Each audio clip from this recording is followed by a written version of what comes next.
Shalom, selamat pagi Bapak Ibu Saudara yang dikasihi Tuhan Yesus Kristus. Selamat kita berjumpa dalam renungan pada pagi hari ini. Saya mengucapkan salam sejahtera buat saudara semua dimanapun saudara berada. Dan selamat menyongsong hari Natal, hari kelahiran Tuhan Yesus Kristus. Kiranya damai sejahtera dan sukacita Allah melimpah dalam hati kita semua. Sebelum kita mendengarkan renungan firman Tuhan, mari kita berdoa. Bapa di sorga, Bapa dalam nama Tuhan Yesus Kristus, terima kasih, kami bersyukur untuk hari ini. Kembali kami ada karena anugerah-Mu, karena Tuhan juga punya rencana baik buat kami. Pada saat ini kami mau mendengar sabda firman-Mu, urapilah kami supaya kami mengerti dan mentaati setiap kehendak-Mu. Dalam nama Tuhan Yesus kami berdoa, haleluya, amin. Saudara yang dikasihi Tuhan, ayat firman Tuhan saat ini terdapat dalam Injil Lukas pasal 2 ayat 3-5. Tertulis demikian. Maka pergilah semua orang mendaftarkan diri, masing-masing di kotanya sendiri. Demikian juga Yusuf pergi dari kota Nazaret di Galilea ke Yudea, ke kota Daud yang bernama Betlehem, karena ia berasal dari keluarga dan keturunan Daud, supaya didaftarkan bersama-sama dengan Maria, tunangannya, yang sedang mengandung. Saudara yang dikasihi Tuhan, maskapai penerbangan umumnya mempunyai aturan bagi ibu hamil yang usia kandungannya lebih dari 36 minggu agar tidak naik ke pesawat. Selain perjalanan lewat udara, ibu hamil yang mendekati masa persalinan juga disarankan untuk tidak melakukan perjalanan jauh dengan moda transportasi apapun. Berbeda dengan itu, Maria dalam kondisi hamil tua dan mendekati waktu bersalin harus berjalan jauh menuju ke Betlehem, tempat asal dari Yusuf suaminya. Kita baca dalam Lukas 2 ayat 3-5 ini. Maka pergilah semua orang mendaftarkan diri, masing-masing di kotanya sendiri. Demikian juga Yusuf pergi dari kota Nazaret di Galilea ke Yudea, ke kota Daud yang bernama Betlehem, karena ia berasal dari keluarga dan keturunan Daud, supaya didaftarkan bersama-sama dengan Maria, tunangannya yang sedang mengandung. Keputusan dari Kaisar Agustus untuk mengadakan sensus penduduk membuat Yusuf dan Maria tidak punya pilihan lain. Mereka harus kembali ke daerah asal mereka, sekalipun mereka harus melewati proses waktu dan kesukaran sepanjang perjalanan menuju ke Betlehem. Waktu itu belum ada mobil, belum ada kereta api ataupun pesawat. Jalanan pun belum sebagus sekarang ini. Yang mereka pakai waktu itu adalah kuda, unta atau keledai. Bagi kaum marginal, jalan kaki menjadi pilihan. Maria bisa saja protes kepada Tuhan. Yusuf juga bisa komplain dan bersungut-sungut, mempertanyakan mengapa harus seperti ini, jalan yang harus mereka lalui.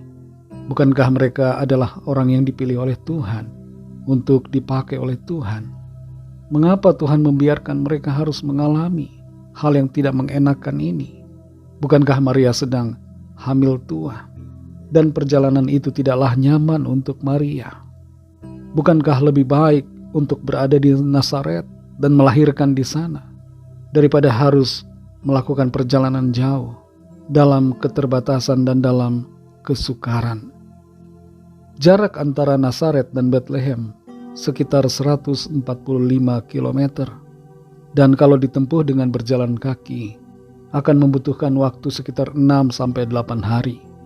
Tapi karena Maria dalam kondisi hamil besar, diperkirakan perjalanan ini memakan waktu sekitar 10 hari atau lebih. Dalam kondisi yang demikian, Yusuf dan Maria berjalan untuk menuju ke Betlehem. Pergumulan mereka dalam perjalanan itu bertujuan untuk mencapai penggenapan dari rencana Tuhan yang Yusuf dan Maria sendiri mungkin tidak sadari, di mana bayi juru selamat itu, Sang Mesias itu, akan dilahirkan di Betlehem. Saudara yang dikasihi Tuhan, dalam kehidupan saudara dan saya, terkadang ada pergumulan, ada persoalan, ada tantangan yang harus kita hadapi.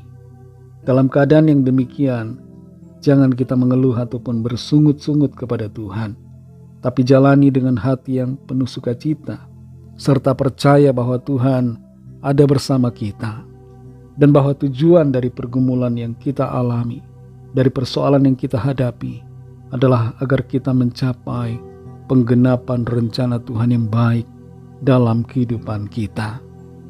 Sekalipun mungkin kita tidak bisa mengerti dan belum dapat melihat, tapi percayalah bahwa Tuhan menuntun kita, menyertai kita supaya kita sampai kepada rencananya. Janjinya ya dan amin, janjinya pasti dan akan tergenapi dalam kehidupan kita. Mari kita berdoa. Terima kasih Tuhan Yesus, kami mengucap syukur untuk firman-Mu. Kami bersyukur karena firman-Mu menuntun kami untuk hidup seturut kehendak-Mu, melangkah meskipun harus melewati pergumulan, tapi kami percaya kami berjalan dalam satu koridor di mana kami menuju kepada penggenapan rencana-Mu dalam hidup kami. Terima kasih Tuhan, kami mengucap syukur untuk firman-Mu yang kembali menguatkan kami. Pimpin kami Tuhan di sepanjang hari ini dalam segala tugas aktivitas kami, supaya kami berhasil dan berkemenangan dalam segala perkara, dan kehidupan kami menjadi berkat kesaksian bagi banyak orang. Kami serahkan semua ke dalam tangan kasih-Mu. Dalam nama-Mu yang kudus, nama Tuhan Yesus Kristus, kami sudah berdoa dan mengucap syukur. Haleluya. Mari sama-sama kita berdoa, doa Bapa kami. Bapa kami yang di sorga, dikuduskanlah nama-Mu, datanglah kerajaan-Mu, jadilah kehendak-Mu di bumi seperti di sorga. Berikanlah kami pada hari ini makanan kami yang secukupnya, dan ampunilah kami akan kesalahan kami, seperti kami juga mengampuni orang yang bersalah kepada kami. Dan janganlah membawa kami ke dalam pencobaan, tetapi lepaskanlah kami daripada yang jahat, karena Engkaulah yang punya kerajaan, dan kuasa dan kemuliaan sampai selama-lamanya. Amin. Terimalah berkat Tuhan. Tuhan memberkati engkau dan melindungi engkau.